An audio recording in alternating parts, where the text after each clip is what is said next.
Let's analyze the concept of God in Islam. The best reply that any person can give you regarding the concept of God in Islam is quote to you Surah Ikhlaas, chapter number 112, verse number 1 to 4, which says, قُلْ هُوَ اللَّهُ أَحَدٌ. Say He is Allah one and only. Allahu Samad. Allah the absolute and eternal.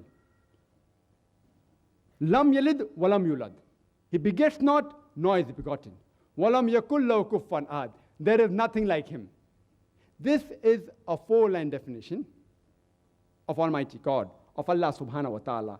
Any person saying that is Almighty God, if that person fits in this four-line definition, we Muslims have got no objection in accepting that person as Almighty God. The first is, قُلْ هُوَ اللَّهُ أَحَدٌ. Say He is Allah one and only.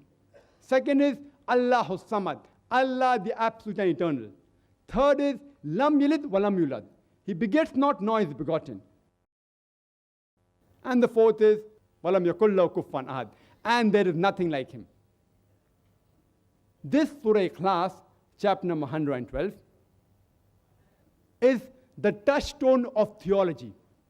Theo means God, logy means study. Surah Ikhlaas, chapter number 112 of the glorious Quran, is the touchstone of theology. Anyone claiming to be Almighty God, if that candidate fits in this four-line definition, we accept him to be Almighty God. And for the universal brotherhood to prevail, it's compulsory that you believe and worship only one Almighty God. So anyone claiming to be Almighty God, if that person fits in this four-line definition, we have no objection in accepting that candidate as Almighty God. You know there are many false people who claim to be Almighty God. Let's analyze whether they pass the test or not. And one among such person is Bhagwan Rajneesh. You know, there are some people who claim that he was Almighty God. During one of my lectures, in the question answer time, there was a Hindu friend of ours who told that the Hindus don't believe in Bhagwan Rajneesh as God. I told him, I do agree, and I've read the Hindu scriptures. Nowhere does the Hindu scripture say that Bhagwan Rajneesh is God. What I said, some people say that Bhagwan Rajneesh is God. I know very well that Hinduism doesn't consider Bhagwan Rajneesh to be God. Let's analyze the claim of such people who say that Bhagwan Rajneesh is Almighty God. The first test is, قُلْ هُوَ اللَّهُ أَحَدٌ. Say He is Allah one and only. Is Bhagwan Rajneesh one and only? We know that there are several human beings who claim to be Almighty God, especially in this country. There are several such people claiming to be God.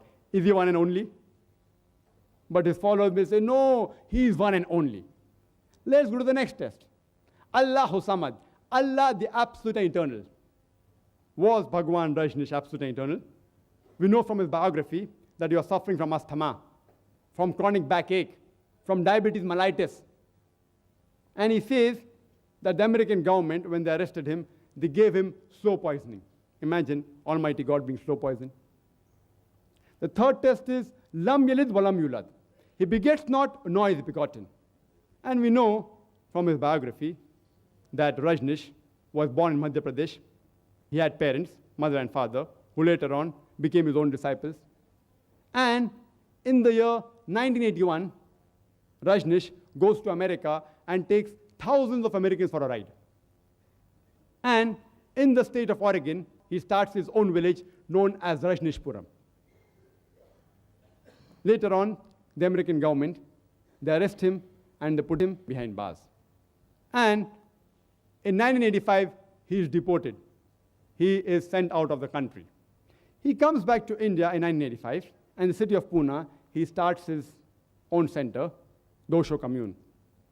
And if you go there, it's mentioned on the stone there that Bhagwan Rajneesh, Osho Rajneesh, never born, never died, but visited the earth from the 11th of December 1931 to the 19th of January 1990.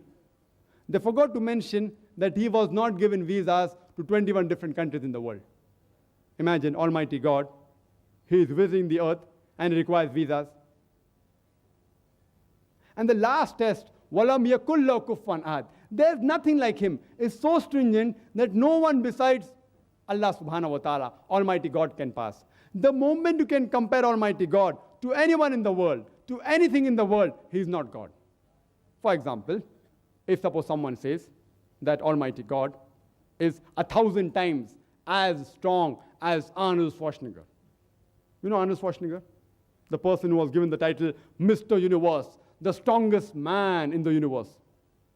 If someone says that Almighty God is 1,000 times as strong as Arnold Schwarzenegger, the moment you can compare Almighty God to anything in this world, whether it be Arnold Schwarzenegger or King Kong or Dara Singh, whether it be 1,000 times or 1,000,000 times, the moment you can compare Almighty God to anything in this world, he is not Almighty God. وَلَمْ يَكُنْ لَهُ كُفُوًا أَحَدٌ. There is nothing like him. This is a 4-line definition of Almighty God given in the glorious Quran, which is the touchstone of theology.